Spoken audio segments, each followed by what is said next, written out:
Assalamualaikum warahmatullahi wabarakatuh. Salam guru penggerak. Salam dan bahagia untuk kita semua. Selamat berjumpa lagi dengan saya Septi Purnaminingsih, calon guru penggerak angkatan 7 dari Kabupaten Banyumas. Pada video kali ini, saya akan memaparkan koneksi antar materi pada modul 2.1 sub 21A8, yaitu tentang pembelajaran untuk memenuhi kebutuhan murid melalui pembelajaran berdiferensiasi. Pada program guru penggerak angkatan 7 ini, saya didampingi dan dibimbing oleh fasilitator Bapak Muhammad Toifuddin SPD MPD dan pengajar praktik Ibu Kristina Triastuti Indasari SSI MSI. Dan berikut ini adalah paparan saya tentang koneksi antar materi tentang pembelajaran berdiferensiasi. Apa itu pembelajaran berdiferensiasi? Pembelajaran berdiferensiasi adalah usaha guru untuk menyesuaikan proses pembelajaran di kelas sebagai upaya untuk memenuhi kebutuhan belajar individu murid. Dengan kata lain, pembelajaran berdiferensiasi ini merupakan pembelajaran yang mengupayakan pemenuhan kebutuhan individu murid yang bertujuan untuk memaksimalkan potensi murid. Lalu, mengapa perlu berdiferensiasi? Sebagai pendidik, kita harus mengetahui bahwa setiap anak adalah pribadi yang unik, yang memiliki makna bahwa semua anak memiliki keberagaman dalam hal kebutuhan, minat, bakat, dan potensi. Oleh karena itu, kita sebagai guru harus mampu memberikan pembelajaran sesuai dengan kebutuhan yang dibutuhkan setiap individu anak, agar anak mampu mencapai potensi yang maksimal. Selanjutnya, bagaimana pembelajaran berdiferensiasi dapat memenuhi kebutuhan belajar murid dan membantu mencapai hasil belajar yang optimal. Untuk memenuhi kebutuhan belajar murid dan membantu mencapai hasil belajar yang optimal dalam pembelajaran berdiferensiasi, guru harus 1. Menentukan dan memahami tujuan pembelajaran. 2. Mengidentifikasi atau memetakan kebutuhan belajar murid. Yang ketiga, guru mampu menerapkan strategi diferensiasi yang tepat.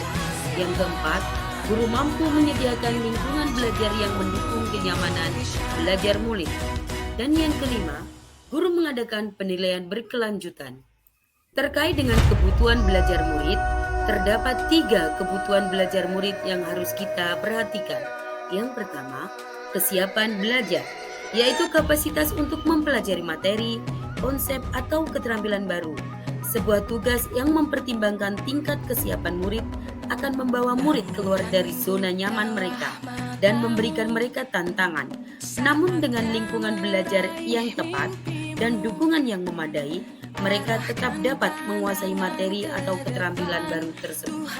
Yang kedua adalah minat belajar, yaitu suatu keadaan mental yang menghasilkan respon terarah kepada suatu situasi atau objek tertentu yang menyenangkan dan memberikan kepuasan diri. Dan yang ketiga adalah profil belajar, yaitu terkait dengan preferensi terhadap lingkungan belajar, pengaruh budaya, preferensi gaya belajar, dan preferensi berdasarkan kecerdasan makin. Adapun upaya identifikasi kebutuhan belajar murid yang biasa saya lakukan sebagai pendidik taman kanak-kanak antara lain: 1. Dengan mengamati perilaku murid. Yang kedua, mengamati murid ketika mereka sedang menyelesaikan suatu tugas. Yang ketiga, mencari tahu pengetahuan awal yang dimiliki oleh anak-anak pada topik yang sedang dipelajari. Dan yang keempat, mendiskusikan kebutuhan murid dengan orang tua atau wali murid. Setelah mengidentifikasi atau memetakan kebutuhan belajar murid, guru harus mampu menganalisis strategi diferensiasi yang akan diterapkan, yang terdiri dari strategi diferensiasi konten, strategi diferensiasi proses, dan strategi diferensiasi produk. Strategi diferensiasi konten yaitu berkaitan dengan apa yang diajarkan pada murid dengan mempertimbangkan pemetaan kebutuhan belajar murid, baik itu dalam aspek kesiapan belajar, aspek minat murid, dan aspek profil belajar murid atau kombinasi dari ketiganya. Yang kedua, strategi diferensiasi proses, yaitu proses belajar yang beragam, disesuaikan dengan kebutuhan murid.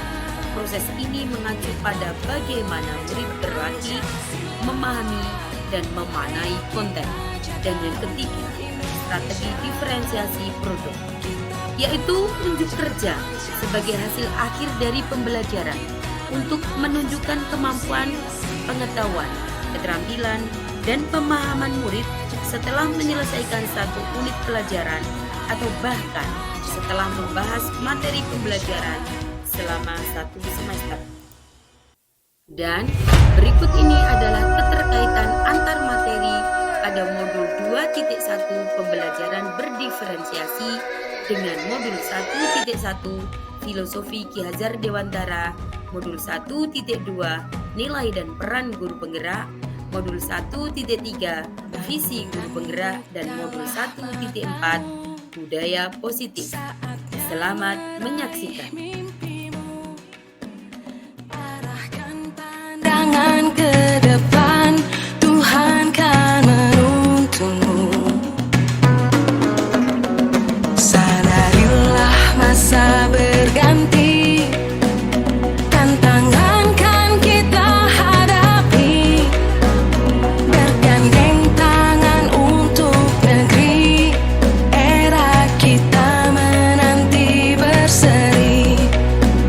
Kita belajar Pancasila, kita bernafas dalam sila-silanya. Kita belajar Pancasila, ayo kita jaga untuk Indonesia. Bersatu dalam perbedaan, berpegang tangan dan berlari. Singkirkan egomu, oh kawan, demi negeri ini. Demikianlah pemaparan dari saya tentang modul 2.1 memenuhi kebutuhan belajar anak melalui pembelajaran berdiferensiasi. Sekian dan terima kasih. Wassalamualaikum warahmatullahi wabarakatuh. Salam guru penggerak.